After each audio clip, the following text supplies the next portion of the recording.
Hello and welcome to Wildly Curious, a podcast that tells you everything you need to know about nature and probably more than you wanted to know. I'm Laura. I'm Katy, and today is the third episode where we're talking about volcanoes and the surprising things they've made, buried, and accidentally made cooler. Mm-hmm. So, my first week, I talked about things that were buried. Then I did things Laura, that were made. Yeah, and things that were, I guess things that were made too. But mine is more of a made, buried, I guess, and a little cooler. So, in this one, this one I really thought that you were going to pick. I will have to give a shout out to my son, Luke, because the only reason why I was like, oh, this one, because he talks about it in Minecraft so much. Okay. So this one, I'm talking about obsidian. Ooh. Yeah. Hey, that's cool. I would not have thought of this angle. Really? Because I was like, man, Yeah. Laura's going to, clearly Laura's Yeah, gonna I pick mean, this I one. love a good rock, and obsidian is No, so right? beautiful. If you don't know, Laura and I, we blindly go into these. We pick a theme, and then each of us, we pick what we want to talk about. We send it to a mutual third party. Thank you, Taylor. Yes, thank you. And then she makes sure that we don't repeat anything. And so Laura and I don't know what the other one's talking about. So when I sent mine to Taylor, I was like, all right, if Laura Fully talks about this one, expecting it, here's my backups. And you didn't. That's So, cool. all right, I'm glad we didn't have any overlap. I was also like, None. I don't know. Maybe Katy will talk Yeah. about this one. Nope. Obsidian. So what is obsidian? It's volcanic glass, essentially. Yeah. And it's definitely nature's, I would say, sharpest material Yes. by far. So this isn't just any rock. This is made when lava cools so fast, it doesn't have time to even crystallize. It skips the whole in between solidifying, getting all of its molecules all lined up. It just completely skips that and becomes glass. So here's how it works. Lava erupts, usually the more viscous, the sticky, slow-moving, silica-rich kind. And instead of cooling slowly and forming chunkier crystals, it slams into cold air, or better yet, water. And when that happens, it quote-unquote freezes instantly. Yeah, but it doesn't is freeze. kind of like ice looking. Yes.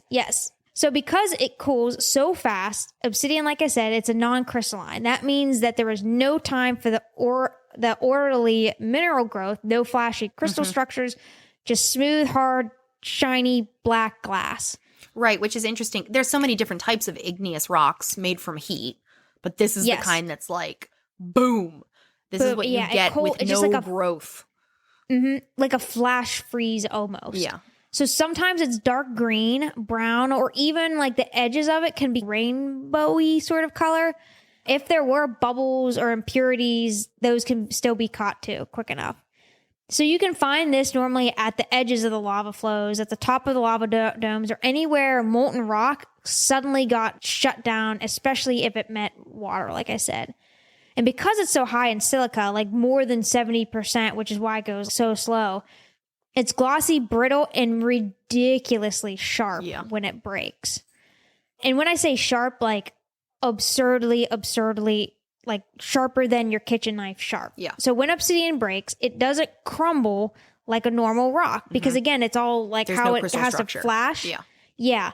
It shatters in a pattern called a conchoidal fracture.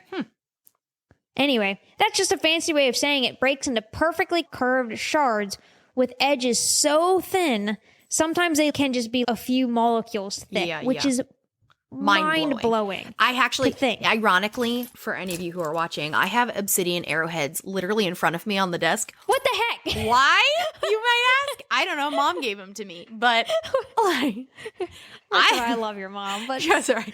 What do you need? What are the Obsidian arrowheads. chances? And what are the chances? But so cool. Yeah. And there's a guy on TikTok who makes obsidian arrowheads that I like to follow. But that guy, I mean, first of all, there's usually blood involved because of how I can't imagine freaking there sharp. not be. But he has to have leather guards on his legs and leather gloves so that when he makes these spearheads and arrowheads, he isn't slicing himself to ribbons. Yes. Yeah, like you said, arrowheads, but they make surgical tools from these. This is like the peak of surgical tools.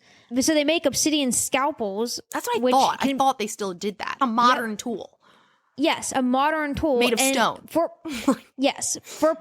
procedures that are like eye surgery and tissue transplants, because obsidian blades are up to 5 times sharper than what we can ever make steel, which means there's less damage to the tissue, less scarring, and much, much cleaner healing because it's just like such a clean cut. That is so amazing. It's so amazing that we have probably been using this for very similar things since cave. They've tracked it back more than 30,000 years that we've been using obsidian. We're like, this is sharp.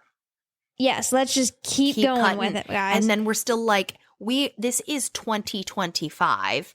We use computers and lasers to do surgery, but we also still use rocks. Yes. Like, it's so cool. Yeah, it is just crazy. So the Stone Age folks used it for knives, like Laura said, arrowheads, like little scrapers for making the clothing. How you have to scrape like the hair off the hide, everything. Yeah. Aztecs used it for weapons and mirrors because it does get so shiny. The Mayans used it in rituals, which I'm like, that took a violent turn. But the obsidian wasn't just a local thing. It became one of the earliest forms of long distance trade too, which would make sense because it's only you where figure there's you have to be, volcanoes. you got to be near a volcano, but it was so valuable because it's so sharp. And we weren't making anything like that back in the day. No, heck no. And so people would travel long distances with this obsidian because that's the good stuff. You know what I mean? Like it could do anything and everything. I bet people made razors out of it, like for shaving. Yeah, like anything to cut, shave, anything like that. Obsidian. So again, this whole mini-series we're talking about volcanoes, right? And so part of it, I was talking about volcanoes. They make cool things, and this is definitely one of those really cool things that it makes. So again, shows the obsidian is like what happens when the destruction of a volcano freezes like mid-motion. No crystals, no minerals, just like boom, instant transformation into something insanely sharp. So it might be a rock, but it's truly there's very few, I shouldn't say very few. Like diamonds, of course, that shaped economy and everything for very negative reasons. But this is one that has shaped culturally for human history, 30,000 plus years. Yeah. But in a positive light that I don't think enough people really you're right. think about. I don't think most people even think about obsidian, but you're right. It's totally shaped human history because of what we could do with those tools. That we never could do before. Wow. So yeah. An underappreciated rock, as you can tell. Right, that Laura just happens to have there on her desk. I don't know if it's real obsidian, but it sure feels and looks like it. Yeah, crazy. All right, guys, well, make sure you go check us out on YouTube and Facebook. And we will talk to you then next week. See you guys.